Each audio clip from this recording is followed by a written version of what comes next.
Hello, everybody. Welcome to the Rest Hold Podcast, episode number 51. As you can see, it is just me today, but normally brought to you by me, Tanner Fred, and co-host Zach Foreman. Unfortunately, Zach had some personal things he had to take care of this week, so it'll be just me. If you've been a viewer for a substantial amount of time, done one of these before, granted it wasn't a prediction episode, so this will be a little bit tougher, but I've got Zach's predictions loaded up on the computer. So we'll have his, not necessarily his input, but we'll definitely have what he's thinking heading into NXT and Money in the Bank. That being said, a little outside the ring news this week. AEW Forbidden Door was this past Saturday, I believe. Saturday or Sunday. From what I've heard, it was a very good show. The results are pretty much as you would expect them to be because obviously they're not going to have too many titles change hands in companies that work in different countries. But I think the only ones that changed hands, well, Moxley became interim AEW champion, obviously. Other than that, I think FTR became IGPW champions. And everyone else, I think, retained. I know Thunder Rosa retained. Jay White retained. Cesaro, now known as Claudio Castagnoli, debuted in AEW. That's a good one for them. He's insanely talented, insanely strong. The fact that WWE, he asked for his release, I think, or didn't resign. So that was definitely a loss for WWE, but good for AEW. Hopefully he doesn't get lost in the fold like everyone else seems to be doing. Will Ospreay defended his title. I think that's it for notables from this pay-per-view. I don't think there's any women from New Japan. The Bullet Club lost, which was a weird one for me. Again, I don't know too much about like New Japan and AEW, but like Bullet Club is normally their guys. Pac won the new All Atlantic Championship. I think it was him, Miro, Malachi Black, and it says Clark Connors. I don't know who that is. But those are all pretty good. Those are all the other three are definitely like good talents. So apparently this match was sick. It was a fatal 4-way. So I'm gonna try to go back. I'm not gonna pay for it, but I'm gonna try to go back and watch this. I'll probably watch the Mox match, probably the Ospreay match, because like as we talked about last week a little bit, as much of a self mark Ospreay is, he's good. Like he's damn good. FTR is now holds three tag team titles. I think they're AAA champs, now IGPW champs, and also Ring of Honor champions, I believe. And then Jericho did something. Yeah, I don't know what that was. I don't know. Jericho did something. I think that was it. Yeah, that's it for the main card from Forbidden Door. But exciting stuff. Cesaro back in the wrestling world.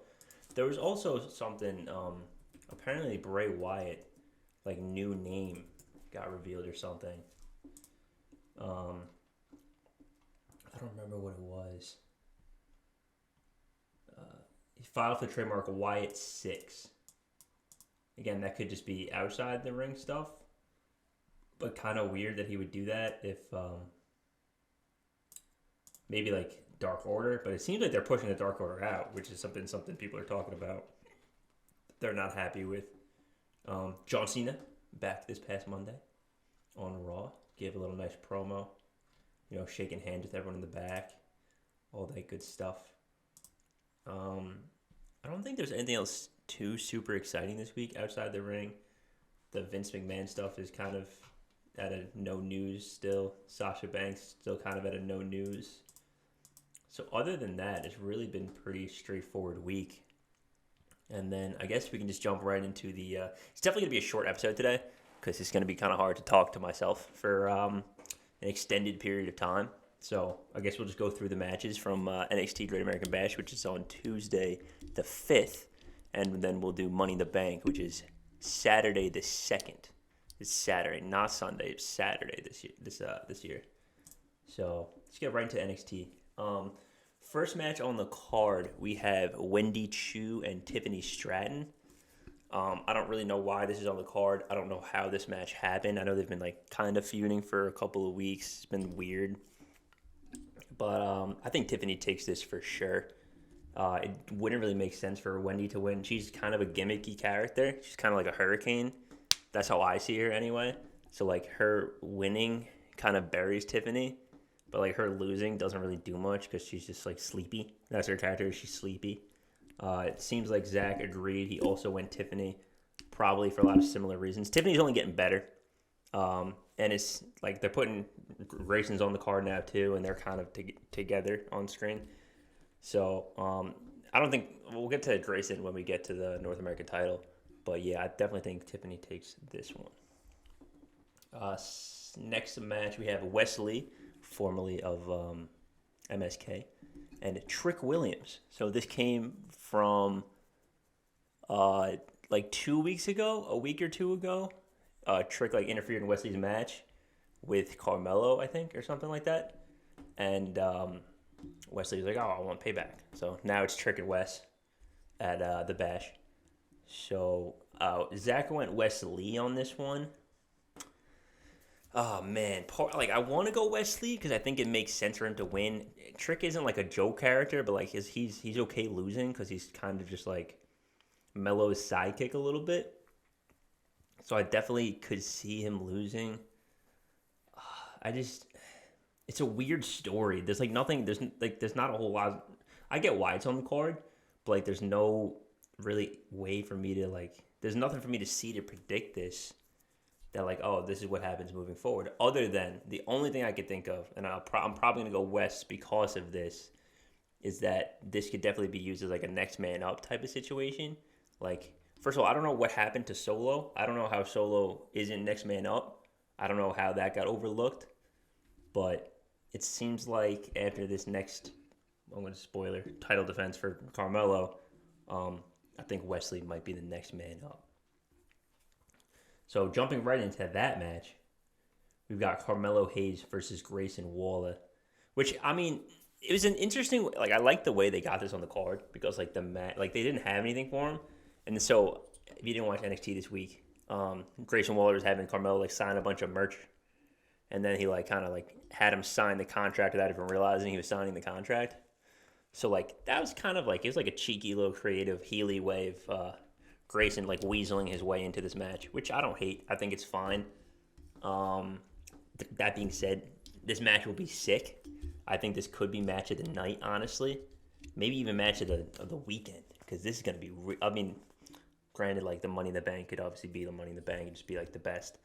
But singles match, I definitely think this will be the best of the weekend. These are two guys that are very, very good, very young, going to be stars for a long time. So I definitely see them showing out. But I do think Carmelo retains. I don't know what the story is if Grayson wins. I don't think, not that he's not ready for a belt, but like the character, like where the way NXT is at right now, like that character, like doesn't benefit from having the belt as much as Carmelo does. So I definitely think Carmelo wins this one. Yeah. Moving on to the NXT Tag Team Championship. Give me 1 second, excuse me. We have the Creed brothers defending the titles against the Diamond Mine brothers, Roderick Strong and Damon Kemp. Now, this has kind of been coming for weeks, where we've had like this little mini implosion of the Diamond Mine.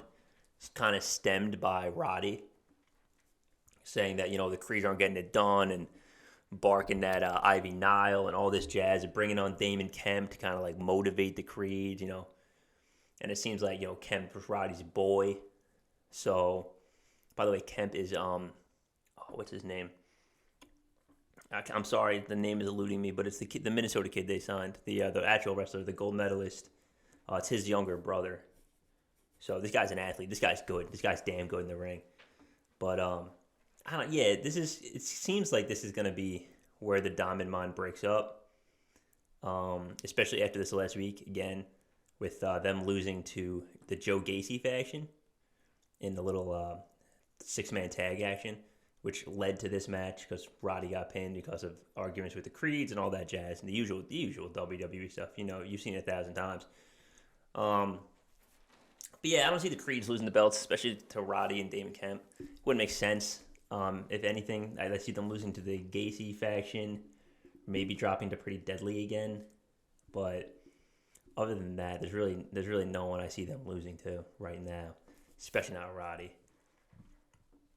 Our second to last match, we have the Women's Tag Team Championship.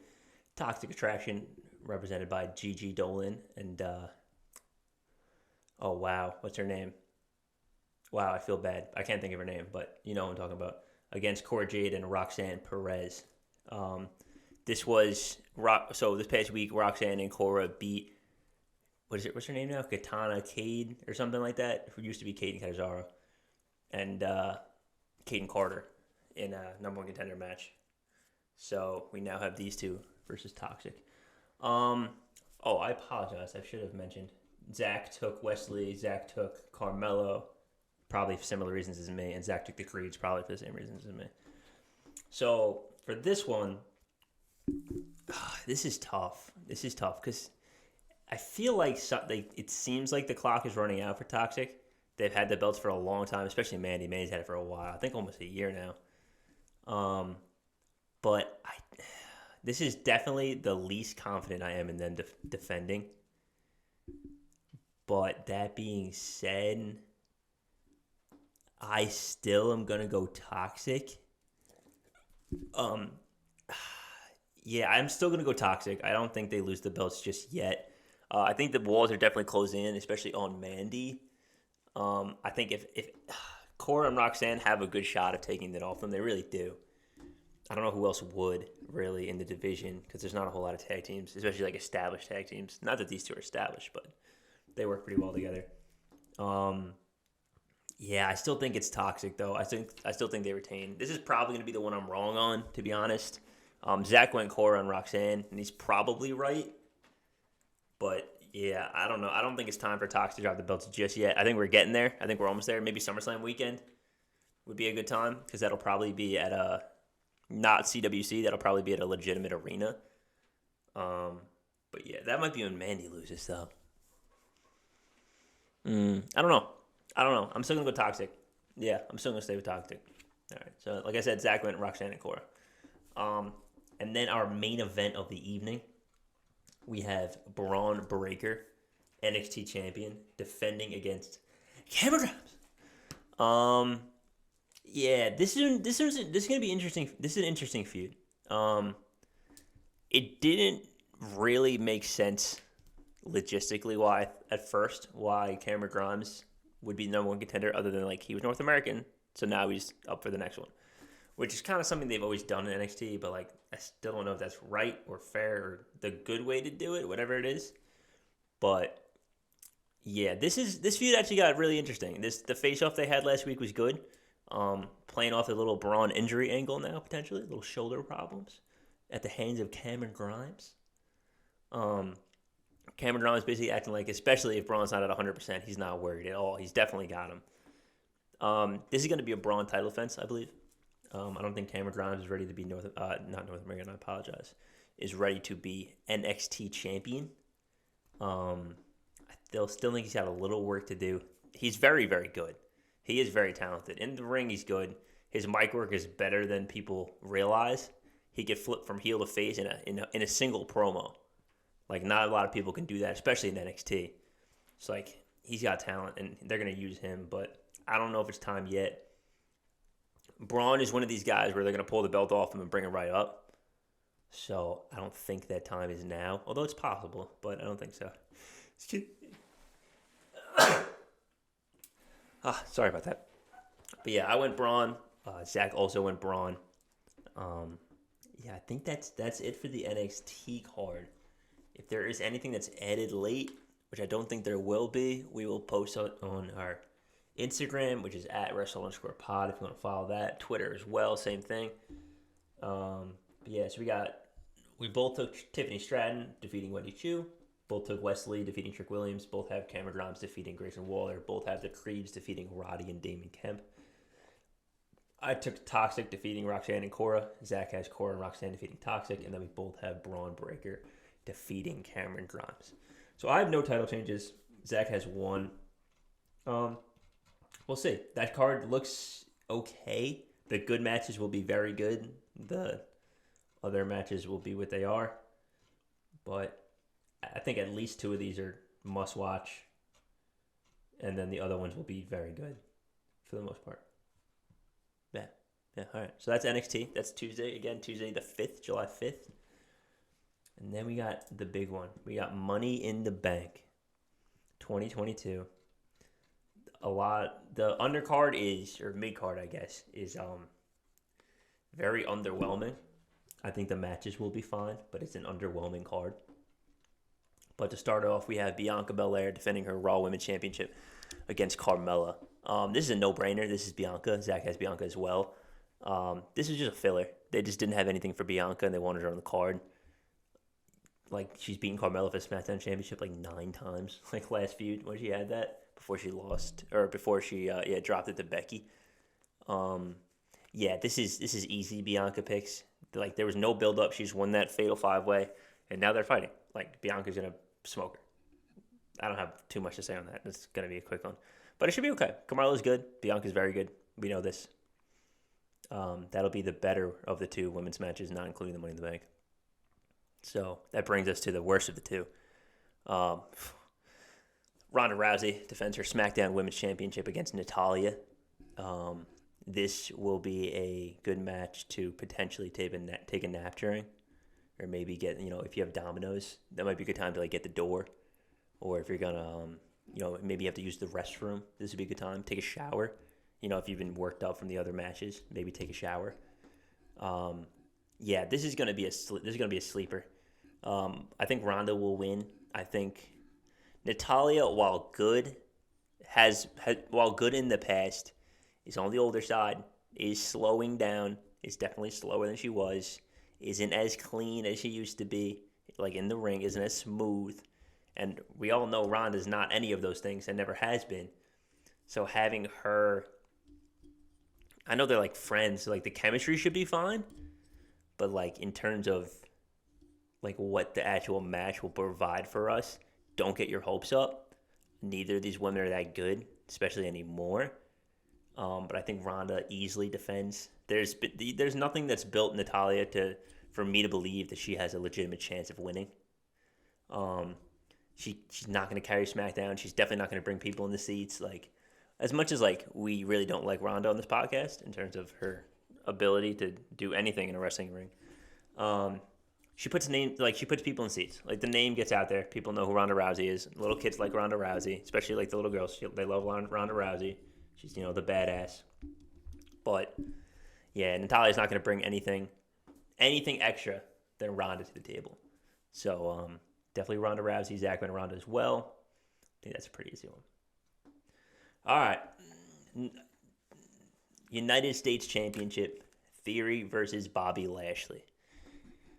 Now, this one, as we talked about last week a little bit, and I'm going to go into here a little bit more, is a lose-lose for every single person involved. One, Lashley can't afford a loss.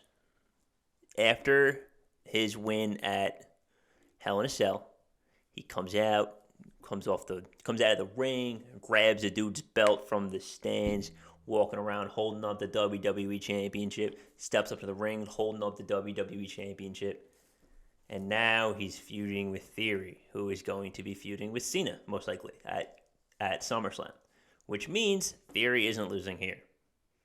Most likely.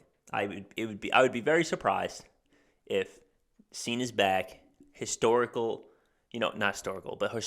United States champion adjacent. The whole thing about it has been, Theory's the next Cena. He's young Cena. He's Cena before he became Cena. All that jazz. For them to kind of pull the rug out on that and to take the belt off him and then still have him try to feud with Cena would be very tough. So I definitely am going Theory here. Zach's going Theory as well. But it really is a shame. Because unless this somehow ends in a DQ, and I have no idea how this is going to end in a DQ, But unless it does, Theory is winning. Well, yeah, Theory is winning. So, Theory to retain, Theory to probably win. He's probably going to sneak one out on Bob. I don't know how. The only way Bob can win this is if something happens with Cena, where like his music hits or he comes out and, Lashley gets the better of him. Which, possible, unlikely. Gonna go Theory. Now, moving on to the undisputed Raw and SmackDown Tag Team Championships. The Usos versus the Street Profits. This one's definitely the Usos. I don't have a lot to say on that decision. It's pretty obvious that the Usos are the bloodline as a whole is still the standard bearers of WWE, especially on weekly television. While this is their first title defense since winning the belts, which hasn't been that long ago, but still, they're not dropping them yet. It doesn't make sense. The bloodline is still money drawers. Like, they still bring in profit. People still pay attention to the Usos. People still pay attention to Roman and the bloodline. So to drop the belts to the Street Profits, especially while it doesn't seem like the belt's moving off Roman anytime soon. I know Brock is SummerSlam, but I'm not sold on that. Yeah, I definitely think the Usos retain here. This will be a hell of a match. Like, these two teams, these are probably, with Big E hurt, these are probably the two best teams on the roster right now. So this match will be damn good. Damn good. I mean, Montez is a freak. That guy's a freak. Athletic freak. Both Usos are very, very good. And Dawkins is underrated. He has some bad moves, but overall he's good. So that should be a really good match. But expect the Usos to keep their belts. Now, moving on to the two big ones. First off, the women's Money in the Bank. We have Lacey Evans, Alexa Bliss, Liv Morgan, Raquel Rodriguez, Asuka, Shotzi, and Becky Lynch. This is a good group of women. This is a strong seven. And just like we said last week, need somebody like Shotzi in here to take those crazy spots. And need Becky, who's just good. Unfortunately, that means no Bayley, which kind of stinks. It'd be cool if maybe Bayley comes out after the Bianca match or maybe at SummerSlam or something like that. But I think we need Bayley back soon. Who is going to win this, though, is really tough. I would like Raquel to win. I'm a big Raquel fan. I think she's very, very good. Is she ready? I think the whole thing is the Money in the Bank should be to give somebody you wouldn't normally give the belt a chance. They did it twice with CM Punk. They did it with RVD. They did it with Jack Swagger. They did it with Dolph Ziggler. They did it with Miz when he was young. They did it with Daniel Bryan. Like, typically, Money in the Bank is, all right, it's kind of like a one-shot opportunity. So let's give it to someone we normally wouldn't build up in a program, but someone that we think can take that next step, and let's see how they do. So that's why I think, or would like, someone like Raquel to win this. Who do I think will win this? So while I think about this, Zach went Asuka. I know Zach's a big Asuka guy. It makes sense. Asuka's good. Asuka and Bianca would be really, really fun. It would be a really, really good match. The post feud of Asuka probably cashing in and winning. But I don't think it's Asuka. I don't think it's Becky. It's definitely not Shotzi. I'm stuck between... I don't think it's Raquel either, which sucks. But I'm stuck between Liv and Lacey, realistically. I know Booker T especially has been pushing hard for Liv to win Money in the Bank because he really wants her to have a title run. And I do too. I think I want to at least see what she can do with it. She's been really close a couple times, and I know a lot of people are like, oh, give her a chance. And she's had her pushes, and I would be interested in seeing what she could do. But I think I'm going to go Lacey Evans on this. I think they brought her back for this. I think her and Bianca would be a cool feud, or her and Ronda even would be a cool feud. Maybe get Charlotte back involved in a little bit, maybe around SummerSlam, a little post-SummerSlam time. I think, yeah, I'm going to go Lacey. I'm going to go Lacey Evans on this one. Not confidently, but I'm going to go Lacey Evans. And then we have what I presume will be the main event of the evening. But we have the men's Money in the Bank ladder match. We have Seth Rollins, Sheamus, Drew McIntyre, Omos, Sami Zayn, Riddle, and then we were supposed to know this past Monday. You might know by the time I'm seeing this. Probably not. You'll probably know on Friday. But Kevin Owens, and Ezekiel, I believe, or Elias, we're supposed to have a match, and the winner would go to Money in the Bank. But for some reason, Kevin Owens couldn't be at Raw. I know he kayfabed it. It was like, oh, I was in Texas. I don't want to go to Texas. But it seemed like there was something going on. I hope it's not a medical problem. I hope he's okay. But I assume Kevin Owens will be the final entrant for this. So I think Omos has no shot. I think Sammy has no shot. I think Sheamus has no shot. Drew has a very good chance. Seth has a very good chance. I think Owens probably not. Ezekiel definitely not. And then Riddle. So again, while I think Zach went Seth. I know Zach is big on SummerSlam. Run the story back. Seth cashes in on Brock and Roman again. And I think that would be good. I think Seth definitely needs to get a belt sooner rather than later. Does that necessarily mean this calendar year? No. But he hasn't held a world championship in, I think, 5 years, which is bananas for how good he is, that he hasn't touched a world title in that long. Man, this is tough. I don't think it's Drew. I really don't think it's Drew. I know I was reading a Bleacher Report article about things that'll happen in WWE that you'll be mad about. And they said that Drew should win but won't win. I'm not sure I agree that he should win. I don't think he needs it. I think it's kind of weird to see him carrying around the briefcase a little bit, to be honest with you. I just feel like he's a character that doesn't need the briefcase. He's not typically, it's been less and less, but the Money in the Bank briefcase is a very heel thing for the most part. It's I'm going to get you at your lowest, and then I'm going to beat you for this title. So I could see Drew winning it and then cashing in and being oh, Roman, me and you, at the Clash of the Castle or whatever. That's fine. That's possible. I think if he wins, it's something like that. If Seth wins, it's cashed in on a SummerSlam. The other person, I'm going to go Riddle. Yeah, I'm going to go Riddle on this. I think whenever WWE sets up if you lose this, then you can't do this thing, they always find a way for that person to do this thing. And that's exactly what they did with Riddle, was if you lose to Roman, you can't fight for the Undisputed WWE Championship ever again.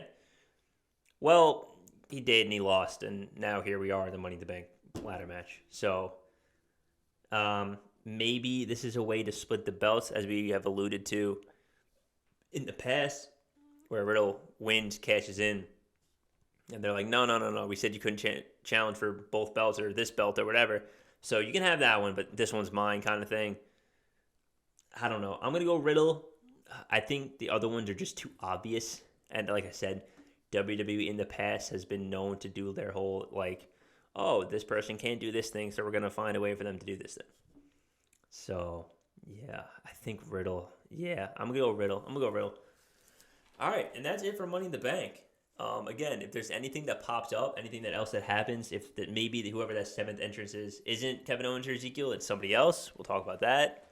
Instagram and Twitter. But just to run through the card one more time, we both take Bianca defending against Carmella. We both take Ronda defending against Natalya. We both take Theory defending against Bobby Lashley. We both take the Usos defending against the Street Profits. Women's Money in the Bank, he went Asuka, I went Lacey Evans. Men's Money in the Bank, he went Seth Rollins, I went Riddle. And I think that is going to be it for today's episode, guys. I know it's a short one. That might be better. Just jump right into predictions. I hope I was able to keep you guys entertained. Flying solo here today. We will have Zach, hopefully have Zach back for next week for not only our Money in the Bank results episode, but episode 52, the 1-year anniversary of the Rest Hold podcast. So stay tuned for that. Thank you guys for watching along, following with us, sticking it out. Again, I know a little bit of a tough week when you just hear my voice drowning out. But again, hope I can make it a little entertaining. Like and subscribe down below. Comment. Let us know who your thoughts will be for Money in the Bank winners. Who do you guys think will end up climbing up the ladder, pulling down those briefcases? Socials will be in the description. Instagram and Twitter at @Wrestle_pod. We're on Apple Podcasts. We're on Spotify. So wherever you feel like listening to us, go ahead and check it out there. I think that's going to be it from me, guys. We will catch you in the next one. Peace.